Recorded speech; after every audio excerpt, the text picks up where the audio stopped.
Welcome to the 17-day yoga challenge. This is day 1, and I first and foremost want to thank you for joining me on this challenge. This is the challenge to end the challenge. If you've been feeling any energy of stagnation or stuckness, of maybe low inspiration to move, to engage in a meditation or a movement practice, or there's an area of your life where you have been feeling particularly challenged over the last few years, the purpose of this challenge is to get the energy moving and flowing. So thank you for tuning in and joining me. First and foremost, I have some notes in front of me, so if you see me looking down, it helps me to have the notes to stay grounded and focused. I can tend to talk and go off into far out places, so to keep me focused on what I want to present here today, I'm going to be using my notes to keep myself in alignment. So, who am I? I am Sequoia. I am called Sequoia, and I have had a 30-plus year yoga practice that has taken on many different forms and styles of yoga. Over the last 5 years, the practice really unfolded into more of a movement practice that embodied all of the tenets of yoga, not just a physical exercise, but the meditation and the practices of Ayurveda and some of the other components that make up an embodied yoga practice, as well as movement and dance. I am also a dancer and have been a dancer for many moons and cycles through my life. And so my practice really became more of a movement practice that embodied dance, creative movement, and yoga as well. So I'm sharing with you my practice. I'm sharing with you the full embodiment of what I practice and what I have learned.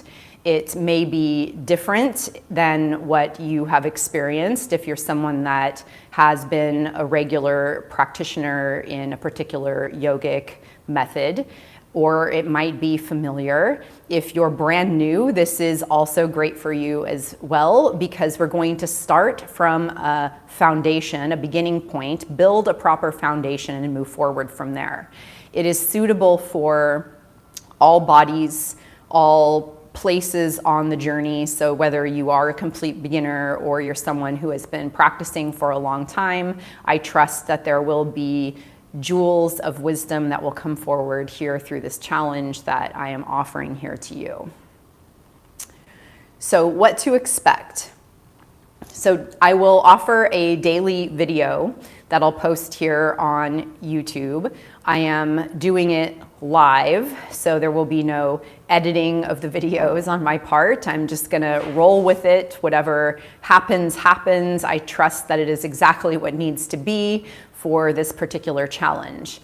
So there will be, you can catch me live. In regards to timing, I really flow with my own natural organic rhythm and cycle in life, which is part of what I learned in my yoga practice, was rather than forcing myself into an external time construct that felt inorganic, I have allowed myself to come into a rhythm that is natural and works for me. And sometimes that rhythm is not lined up with a particular clock time. So today I'm on here at this particular time, and I will always try to give some heads up and schedule the live with some in advance so that if you want to be live with me, you can. However, it is not necessary. What is necessary for completing and taking part in the challenge is to show up. Just to show up to either the live, or if you can't be present at the live or miss it, it is to come here and be present in your natural time and do the recording, which will be posted on my channel. Also, to subscribe to my channel and to like and comment on the videos. So that would be helpful. I would love to hear about your experience. If you have questions about any of the practices or anything that we're doing, then the comments would be a good place to put those in and let me know where you're at. Because I can't see you and because I can't know what you're experiencing, it's helpful to have the feedback. Then I know how to moderate and what I can suggest that might be helpful for you. If this was a class where we were in person, it would be much easier for me to be tuning in because I would see you and be with you to know what kind of modifications and suggestions I might make. So that is what I wanted to say with the expectations regarding the live versus the recordings, the time of the day. Also, one other thing that I'd like to share with you is I live in a downtown area. There might be sound pollution, sounds of cars or various different happenings going on around, and that might be present in some of these. I do my best to limit that. However, it's not possible, and I used to struggle with that a little bit more until I realized that there really is no perfect environment free of all of the sound debris. Part of the meditation is learning to allow those sound elements to be present and not to be taken away from the center and distracted by them. That is part of a meditation practice. When the mind wanders, we might notice where the mind is wandering to and then bring ourselves back to the breath, into the point of focus, and we just simply keep returning into that point where that muscle of focus gets a little more engaged and active, and we can stay present and allow the distractions to be around us without necessarily flying off to them. The other thing is I have a kitten, and the kitten is possibly going to make appearances or need attention. It's a new relationship that both of us are adapting to. So, you know, if he sometimes has a lot of energy and he's active and he isn't, you know, used to me being here on the phone doing live. So in the event that he is showing up or you hear him in the background making sounds, I just wanted to let you know that's another component that might naturally work its way into this. You know, this is learning to go with the flow and be present with what is. And I'm sure that within your life and your circumstances that you too have some of these elements in this form or other forms that show up. And sometimes these are things that come up that, you know, keep us away from showing up and doing the practice, because it's sometimes hard when we don't feel like we have the perfect environment and everything crafted the way that we expect it to be. But part of a yoga practice is learning to show up on the mat, show up and do the practice regardless of all of those external circumstances. It's to work it out in the flow. So that is what we are doing here today. So regarding showing up, I am showing up here to make the videos and to offer this to you. And your part is to meet me here. It's to show up on your own. I can't make you show up. I can inspire you. I can attempt to make the best video, the most engaging practice. However, there is that part on your part of showing up to do the work for you. Of course, we can have every intention of getting excited to participate in a practice, a daily practice, to get everything moving and flowing, and then all of the things happen and we don't show up. So in order to have the results, we have to be present. How you are present is going to be up to you. There might be times where you're showing up and you're maybe not feeling like doing the movement and you're present here with the video, but maybe you're just meditating with the video instead. But the point is you showed up. So that is the point of showing up, and your part to meet me here halfway. And just something with showing up. I made the determination. I had made a video at the end of 2020 saying that I was going to do a yoga challenge. That video disappeared into the vast depths of my iCloud drive, and I never did anything with it. I never put the challenge forward. And recently I was in a process of cleaning up the old videos and pictures and whatnot that have stored up into my iCloud, and I came across this video, and it just happened to be right towards the end of last year. And I thought, oh, I really need to do this and complete what I had committed to do. So the video that I made saying I'm doing a yoga challenge was created in 2020. It took me a couple of years here to actually make this be a reality. So this is me showing up, making and following through on the commitment that I made to myself, and as well as a commitment that I wanted to share and make available to you as well. So thank you for showing up and being present with me here today. Okay, so with that, the practice builds. So today is foundation. We're just covering some groundwork and building a proper foundation to build on. So everyone is going to be coming from different places, from different energies. I probably can say we've all been through a lot, yet we're all arriving here in this moment, showing up, exploring. Maybe you're seeing me new for the first time and you're wondering, who is Sequoia? Who is this person? What is this yoga challenge she's doing? Do I really want to do this? So it is an exploration, but the point is to build the foundation and then to work forward from the foundation. So today is very simple. We will talk about a few things, a few points, a few topics that help create a solid foundation to build and grow upon. Okay. So also regarding today, since I'm in a seated position, I am a floor sitter, but that doesn't mean that you also have to be a floor sitter. You can be in a chair, you can be seated in whatever way that feels comfortable for you. And if you don't want to be sitting, then you can be standing up as well. So tune into yourself and please, by all means, be in a position that works for you. This is just for me, what works for me and what feels natural is being on the earth.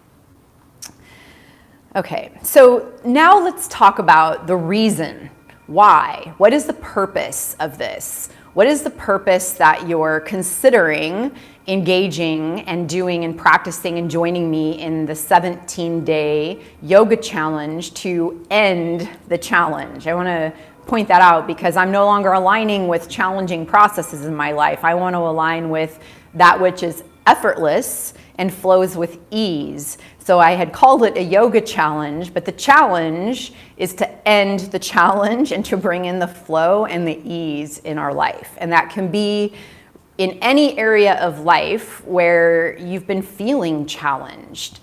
The movement, the breath, the practices, the art of showing up is a way to bring life and vitality into those places where we've been feeling stuck. That is the purpose, many times, of a yoga practice. Of course, there can be many purposes. It's more than just the physical exercise. There is a lot of different components that yoga is made up of. And the practice of yoga brings all of that together in a fluid way. It activates us so that we have the agility, the vitality, the clarity to be able to work in practical ways in our life to bring movement and flow with ease. So right now, tune in and ask yourself, where have you been feeling challenged in your life? And what is the reason that you are considering or committing to join me for the next 17 days in this practice?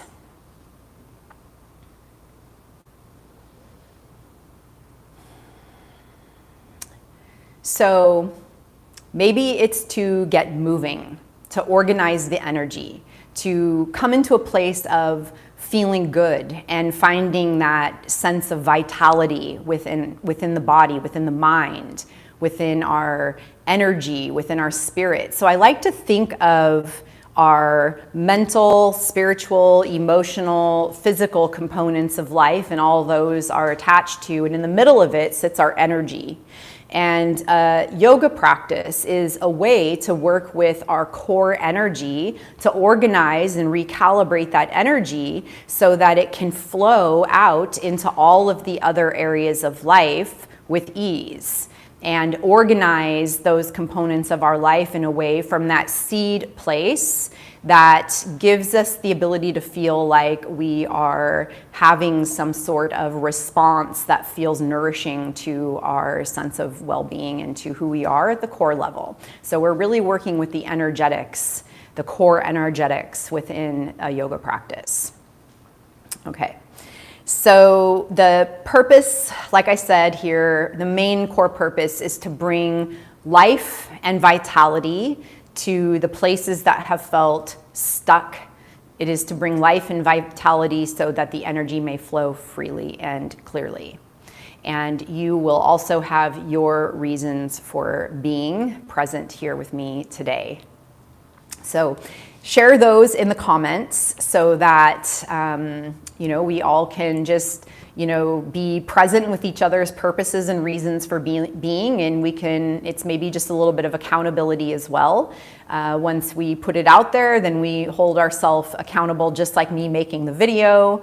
And even though it disappeared, there was a point where it came back around, and I realized that I had to honor the commitment I made to myself. I had to hold myself accountable, and I had to show up and do the work. And this is me doing that live with you here right now. Okay. So just one main ground rule here for the practice, and I've already touched on this a little bit, but modifications. Whatever practices, whatever movements, whatever we are doing here, I cannot see you. I may or may not know you. I'm not sure what your, injuries, what is going on with you. I don't know all of that. So you know yourself better than I do, and considering I'm here live with you and can't see you, you know yourself completely, and I, like I said, may or may not know you. So it is your responsibility to modify according to what is right for you. There is no right or wrong way to do any of these practices. If there are suggestions on a better way to do it, I will make those suggestions. But the right way to do any of the movements, any of the practices, are for you to tune in and for you to adjust according to what keeps you safe, what keeps you grounded, what keeps you healthy, and what allows your breath as the main guide to flow naturally. One way to know when we are pushing ourselves too far is when we start unconsciously holding our breath in or out, we stop breathing, or we start pushing ourselves to where something happens to the natural, even flow of the breath. Of course, if there's a practice that is moving more intensely, it can make the breath be deeper, it can make us breathe harder, and this is okay. However, it's conscious. So the point being, if you're panting, holding the breath, short breath, feeling lightheaded, pull back, come way back, simplify it way down, and move at a slower pace, one that allows your breath to be natural. That is the main guiding point for you. Also, pain. We don't want to be moving and doing things that are causing pain. There might be an energy flow that happens, and you might feel certain, muscles or parts of the body starting to activate and work, and that's okay, but you don't want pain. If you have neck injuries, spine injuries, back injuries, shoulder injuries, any type of thing going on with the body, then really tune in to your body and find a way of engaging that is right for you, even if it is, and especially if it is different than the way that I am doing it. I do have injuries to my body, and my practice, therefore, is completely modified to work with those injuries, not to push into them, not to strain them, not to trigger them, but it is a gentle, conscious way of working, nurturing all of the muscles, the tendons, the ligaments, the energetics that flow in and out of those places, so that I come out of the practice feeling good. That is the main point and the ground rule that I wanted to cover here, so that you're aware that you are responsible for your modifications, that you are making a commitment to yourself to practice consciously, connected, grounded, and that you will nourish yourself and keep yourself in a safe way. Thank you for listening to that and for tuning in and making that commitment to yourself. Okay. So as I mentioned, this is a starting point. We want to build a proper foundation to build off.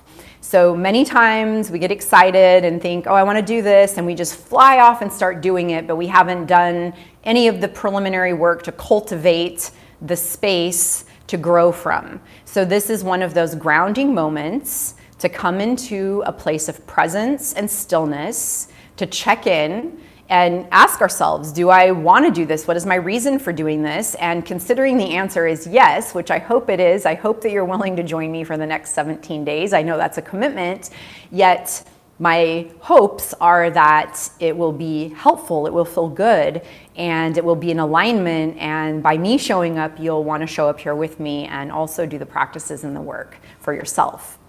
So this starting point is that coming into ourself with all of the circumstances of our life as they are right now. Everything that is trailing behind us, that has come with us up to this moment, all of that which we feel in our body, our emotions, our minds, our thoughts, all of it, the way that it is this current moment. And we sit here in acceptance. We allow it to be without feeling the need to make any quick adjustments. We're just taking an assessment here to be present in acceptance with how we are, where we are, and all of the circumstances of our life and our body as they are in this moment. So take a deep breath, breathing in through the nose and out through the mouth. You can close the eyes if you want, or you can leave the eyes open, whatever feels good for you, and just ground in to your body, to where you are in this moment.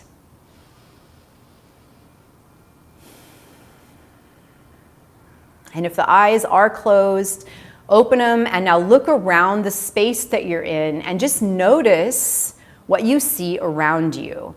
It's a really grounding experience to observe what is around us and just be present with it. We're not looking at it with the eye of judgment, of like, dislike, right, wrong. We're just noticing. I'm in my living space. I notice what I see around me, and I just allow it to be present in the space with me. And this brings us fully into this moment, fully into where we are. And with that, allowing the breath to continue to flow naturally in and out through the nose, letting it not be controlled in any way, just letting it be.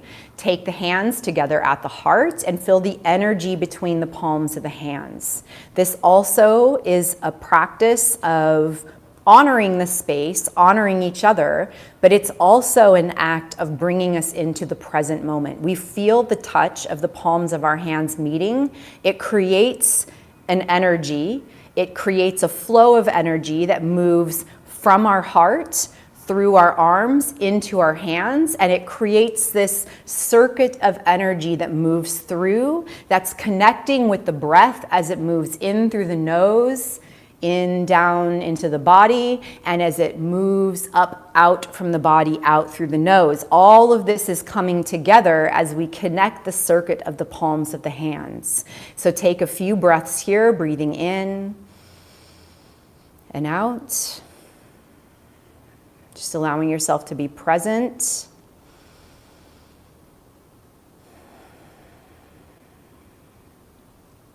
And now take the hands and make contact with your body. So before I place my hands on my body, I want to encourage you to place them where you need to place them. That can be on the heart.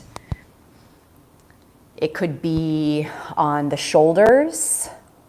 Maybe you want to place the hands on the knees, the back, the belly, wherever you feel you need the healing touch of your own hands, of your own energy, place those on the body. And I'm just going to take one hand to the heart and one to the belly. And so now we'll take a few breaths here, breathing into the place where you feel your hands meet your body. And with each exhalation, arriving here in acceptance with how you are, how you feel. No need to shift or change anything. The breath, the body, all the circumstances of your life are exactly how they need to be in this moment. coming into full acceptance with full presence.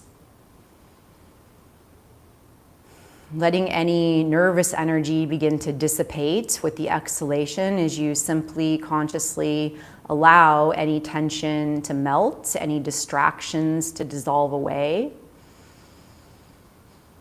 Tune in with yourself and make a commitment to yourself in this moment. How do you commit to show up? What is the reason for being present?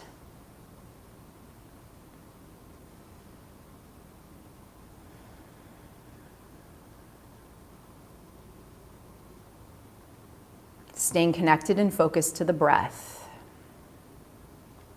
And now let's bring the energy from wherever you have the hands once again into the palms of the hands.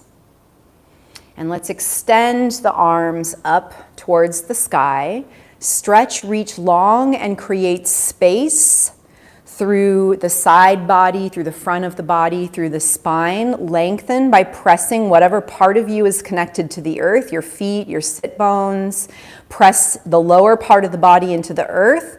As you reach up to the sky, breathing in to create space, you might even feel like you want to look up, root in to rise up, as one of my yoga teachers says.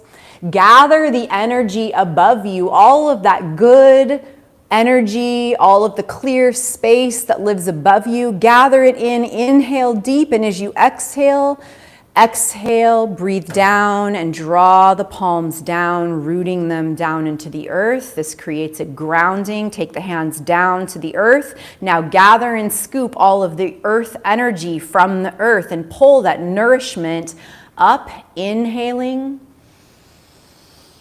all the way up, extending long. When you get to the top of the inhale, gather all of that good energy from above you and exhale, draw it down. Your flow here might be a little different than mine, depending on how long your inhalation and exhalation is. You might be moving at a faster or slower pace. Gather the nourishment of the earth, pull it up, let your body receive that nourishment, being guided by your hands. Inhale, extend, come to the peak of the inhalation. And then exhale, draw it all the way down into the root of the earth, feeling that rooting into the earth. And now bring the hands up, rest them on the heart. I'm taking mine to the palms because I have a speaker hooked to my shirt. So gather all of that good energy into the center of the heart. And you can close the eyes for a moment and take a few natural breaths here, noticing how you feel here in this moment.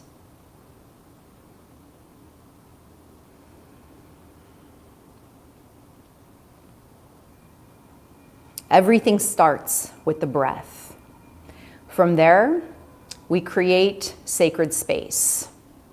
So let's use the hands to create the sacred space. We'll draw the arms up and take the hands and draw them out to create a crystalline light bubble around you of safe, protected space. We'll repeat that 2 times, inhaling up, exhaling that light force around you, clearing the energy, the space around you.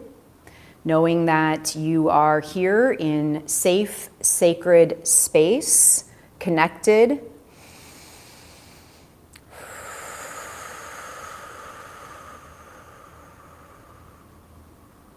And then drawing the hands together at the heart. In this gesture of namaste, of the light in me, bowing and honoring the light in you. We've created light within through the breath. We've created light around. Light is the highest vibrational force. Nothing low energy, low frequency can live within the light. So when we either picture ourselves within a crystal or we create this luminous field of light around us, we are transforming all low frequency energy into light, into a healed state, into that which we are moving and bringing into lightness.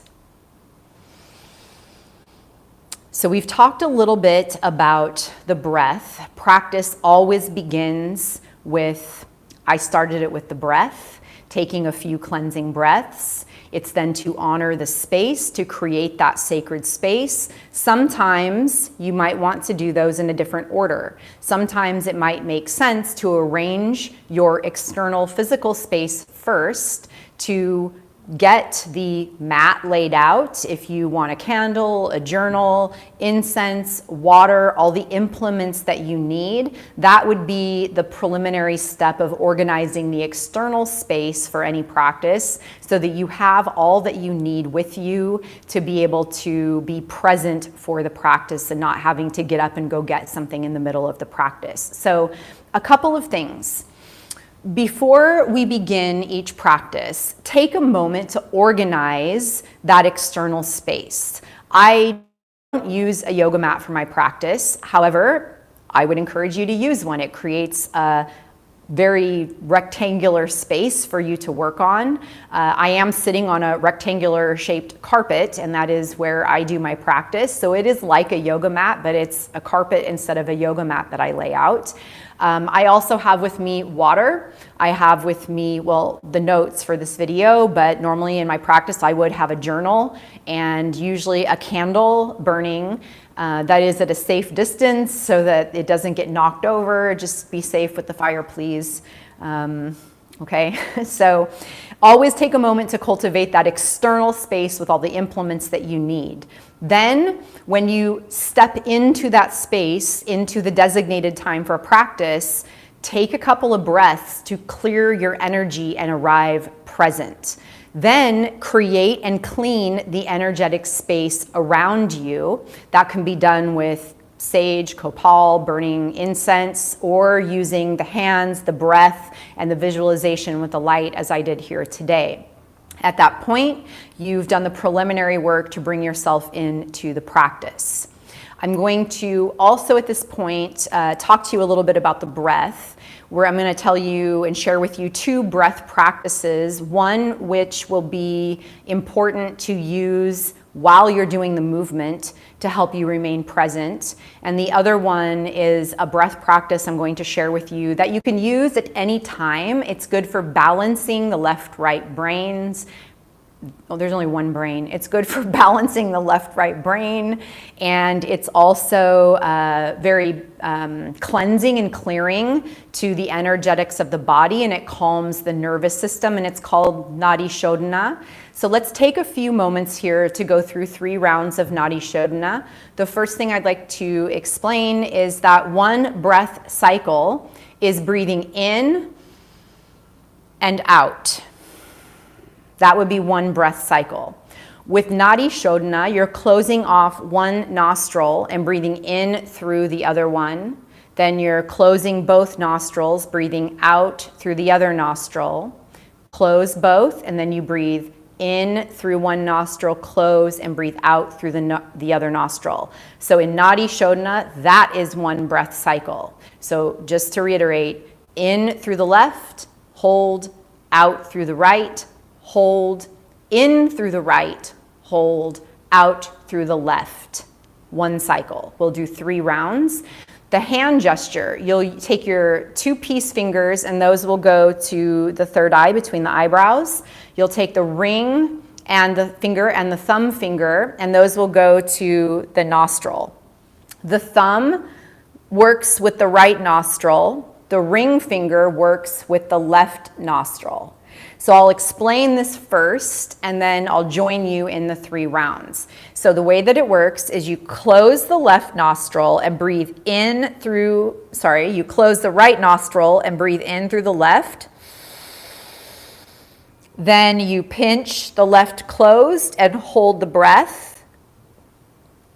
Then let go of the right nostril, breathe out through the right. Hold closed. Breathe in through the right. Hold closed. Out through the left. 1 round. Let's go ahead and begin. Here we go. Starting with just 1 natural breath. and then beginning.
As you bring yourself to the completion of the third round, letting it naturally complete itself, allow yourself to sit for a few breaths with the eyes closed, breathing natural, noticing what you notice about how you feel.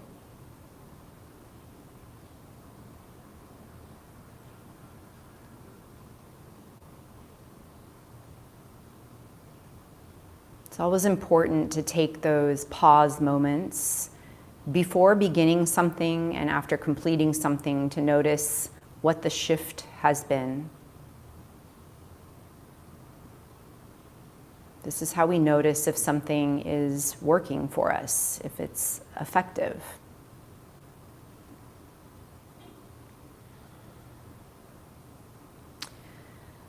So the next breath that I will explain is called Ujjayi breathing. And Ujjayi breathing is a breath that is done while in movement. It can be done as a seated meditation practice as well, which is how we will do it here today.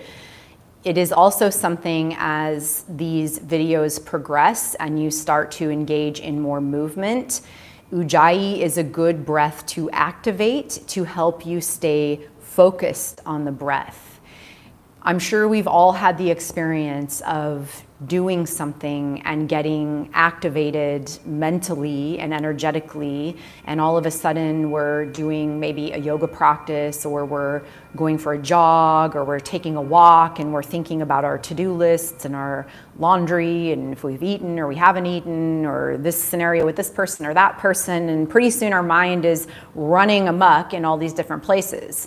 Just because we're doing a yoga practice, that happens too, just like it does in a meditation practice. So many people say, I can't meditate. I sit down to meditate and my mind is all over the place. That's the point. The point is to notice how active the mind is and to bring it into every time we notice we've ran too far out, it's to gather the energy in and bring it in. So Ujjayi is a breath that has an audible sound to it, and it helps us ground in and focus and bring our attention back into the practice, into the moment. So Ujjayi is done by, it's done in the back of the throat, and it's done by breathing in and out through the mouth. And as you breathe in, it's got an audible sensation to it. It's the sound or the tone of so it's breathing in, and then it's breathing out. So it's like, it's almost, you're closing the vocal, you're closing the passageway of the mouth where the air would flow through the mouth, and you're doing it in sort of the high neck throat area. So it is a breath that flows through the nose. So try it a few times and find that audible sound. To me, it sounds like the ocean. Once I'm really tuning in and finding its rhythm, I start to really hear the flow of the ocean in the Ujjayi breath.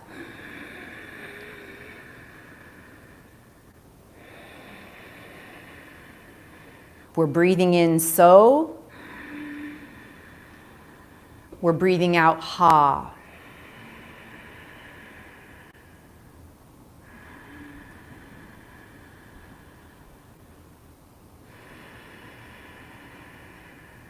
And it's very gentle. It isn't constrained. We're not gripping. We're not forcing it.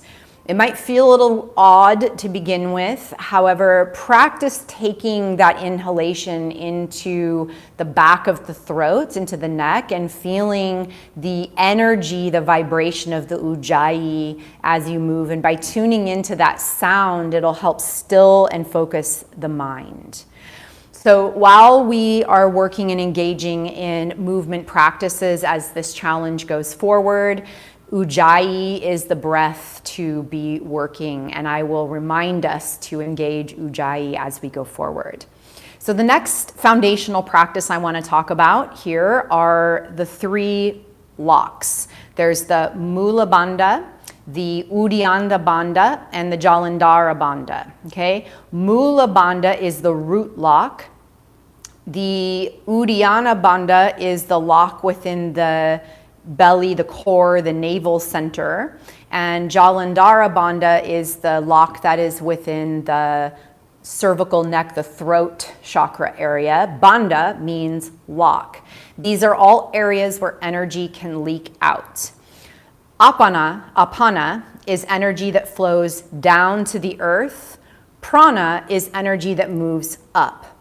So in the root lock, Mula Bandha, we're working to stop an energy leak of energy flowing out unconsciously and down. With the Jalandhara Bandha, we are creating a seal and a lock that prevents the energy from leaking up.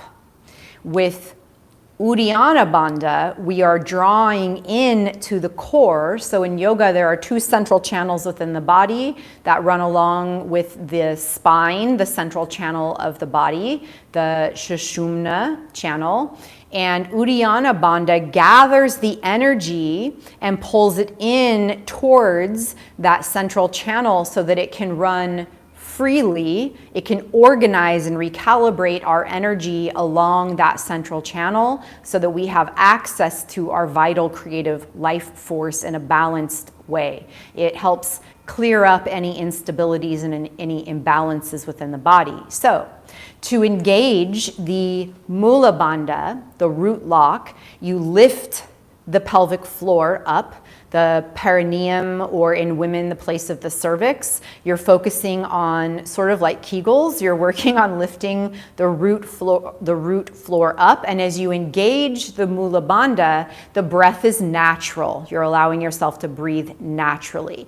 So practice that, feeling as though you relax through the pelvic floor, and then simply lift the pelvic floor muscles, engaging them, pulling the energy from the earth up into the body, and then relax it and practice engaging it again. In my early years of yoga, the awareness, and when I learned about Mula Bandha, it changed my life.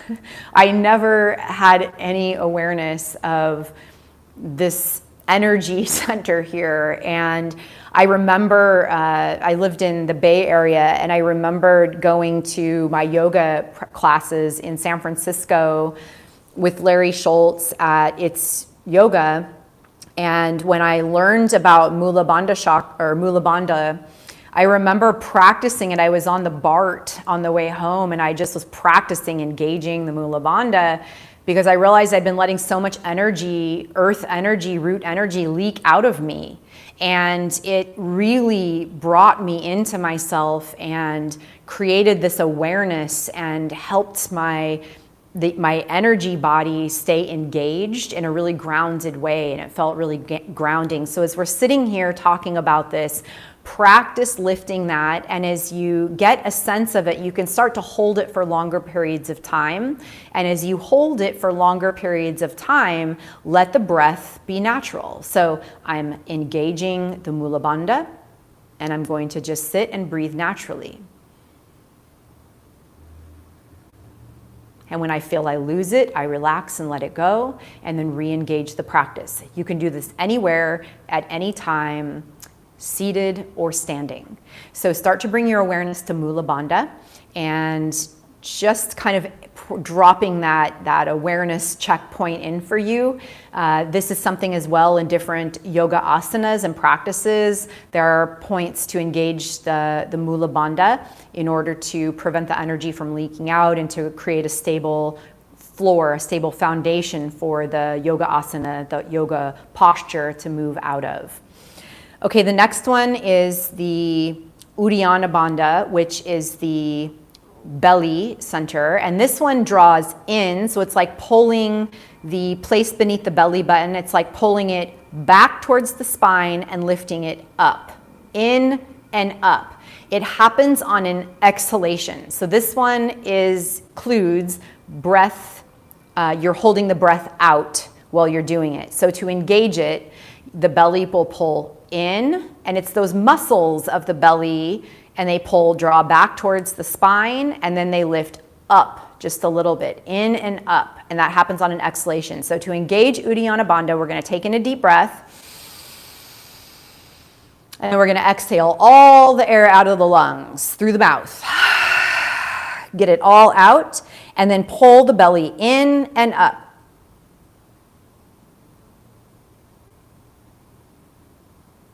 And when you need to breathe naturally, let the breath be natural and release Uddiyana Bandha. That condenses the energy, draws it in, brings it into the central core channel of the body, and gets that energy flowing up in a vital, clear way. It clears imbalances, it creates a toning effect in that part of the body, and it really recalibrates and aligns our energy. So let's do it again. We really only need to practice this one a few times. So let's do it 2 more times. We'll inhale and exhale. Engage Uddiyana Bandha, in and up. And it doesn't have to be extreme. It can be a subtle movement. And when you need to breathe, breathe in, let go of the lock, and let the energy flow naturally.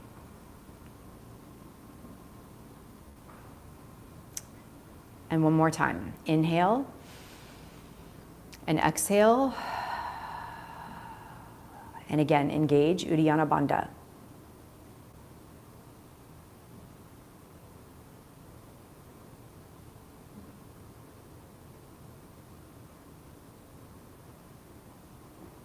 And then breathe naturally. And just to take a moment here to tune in and see how your energy feels at this point.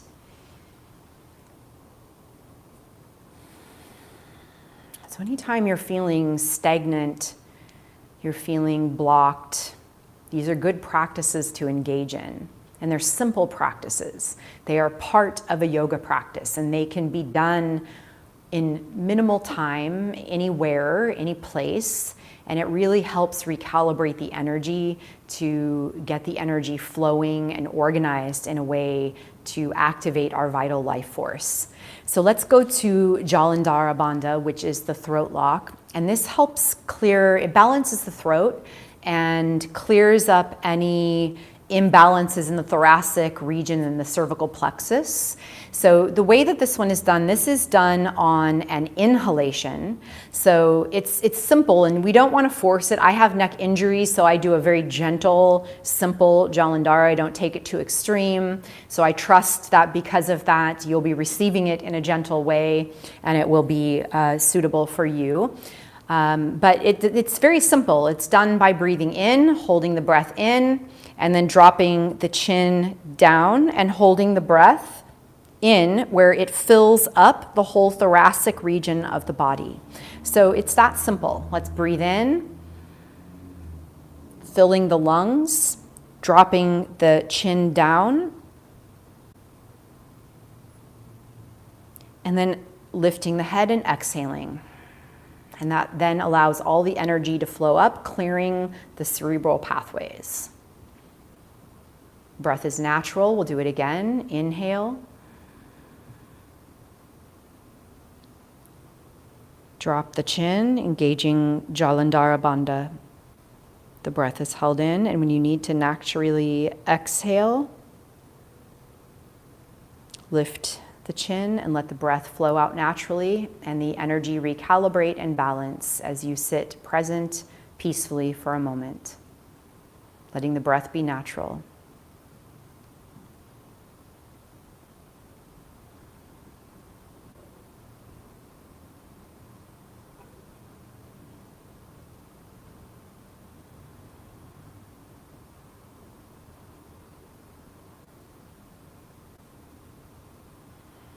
Okay. The last topic I want to go over today is focus. And this is very simple.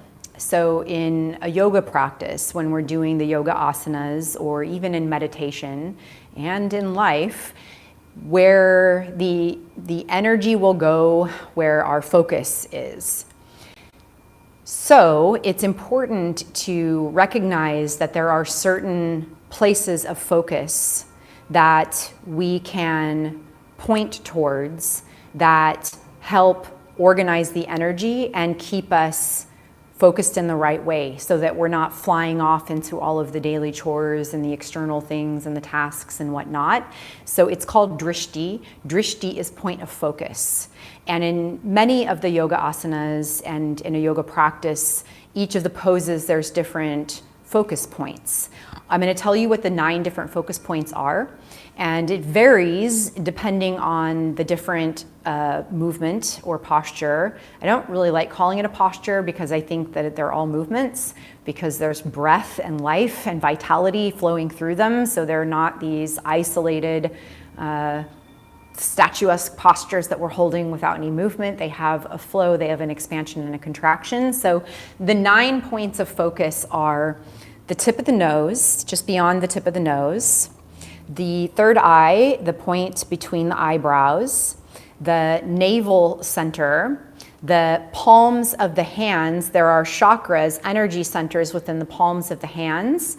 So that is one. Also the toes, the far right, as well as the far left. The thumbs, there are energy centers in the thumbs as well. So the thumbs, the whole thumb, as well as the tip of the thumb, the base of the thumb as well. This is all a point of focus, as well as above the sky, whether we're looking up to the sky or whether our consciousness, our awareness is tuned in to the solar chakras, into the stellar gateway, to the space above us. We're tuned into the celestial realms above us and all of the energy that is above. So those are the 9 points of focus. However, I'm going to add one here, and that's the earth. So we're tuning into the earth energy, the grounding beneath the soles of the feet. So the point of focus was the toes, but there's also a lot of activated energy chakra centers within the soles of the feet that the energy from the earth flow up and through. So just as there's a point of focus on the sky, the space above us, I'm adding a point that is connected to the earth that flows through the feet as being another point of focus. So you don't have to worry about remembering all of these, because part of guiding a yoga practice is I'm going to help suggest points of focus to bring your awareness to help you gather your energy in so that you can find that space within you where the energy is in a seed point where you can focus and tune in, and it's not fluttering around, flying into all of the external spaces, and you're able to let go of all of the distractions and come to a point of focus. So I just wanted to give you this foundation today, and I'm going to just recalibrate here, and then we'll close up today as the day one, the creating the foundation. So there is the creating the external space, the preparation, the preliminary work of getting your mat, whatever surface you want to do a practice on, whatever incense, smudge, crystals, water, journal, candle, whatever implements you like to have in a meditation, a movement meditation practice, in a yoga practice. It's to gather all of that. Maybe you need to do some organizing and cleaning of the space. That's all part of that external preparation work. Then you come into the point of sitting down, standing up, getting present to do the practice, and it's to take a few cleansing breaths to arrive into the moment. Then it's to create that safe space around, excuse me, it's to create that safe space around, clearing the energy by using smudge, sage, copal, or your hands, a visualization of light, a crystal, of calming, clearing the energy around you, of elevating that energy from whatever frequency you arrived in into a lighter space. Then from there, it's to come back into the breath or forward into the breath and do perhaps a practice of Nadi Shodhana to balance, calm the nervous system, to activate the Ujjayi breath, to engage and connect with the bandhas, the locks, the root lock, the Mula Bandha, the Uddiyana Bandha, the Jalandhara Bandha, to organize your energy. And then it is to bring your awareness to the focus points. All of the topics that I have talked about today pertain to a yoga practice, yet these can also be applied to life. And as you walk forward from this moment, see how in your daily walk, the concepts of the breath, the locks, the way that you're holding, working, allowing the energy to flow through you, as well as your points of focus. Notice in your daily walk how you can apply some of those over the next 24 hours.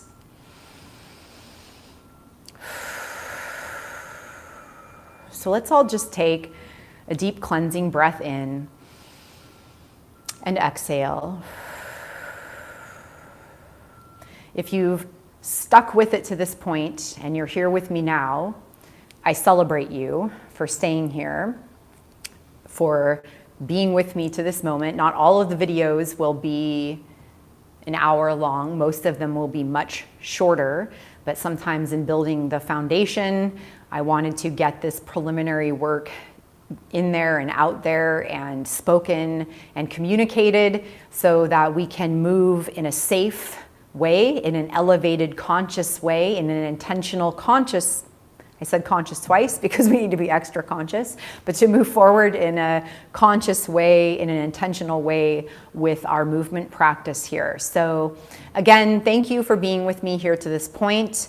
Thank you for opening to receive what I am sharing. And this is going to be a fun 17-day exploration, the challenge to end the challenge.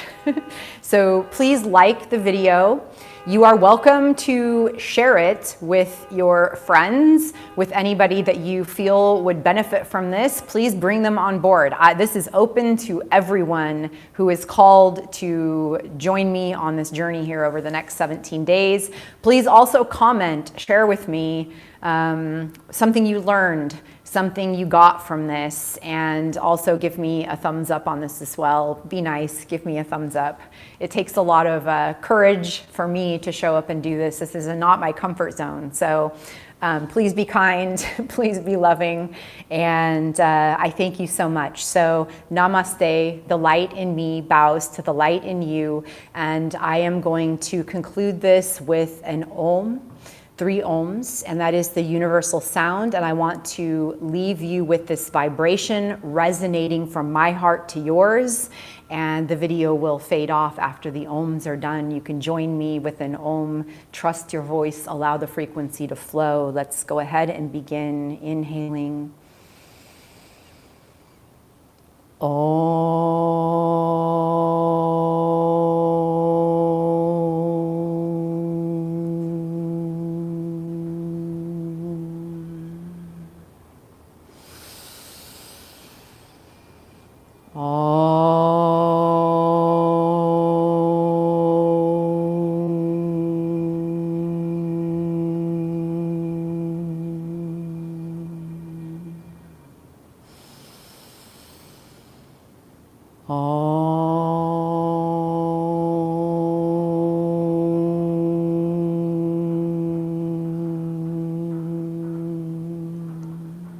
Infinite blessings.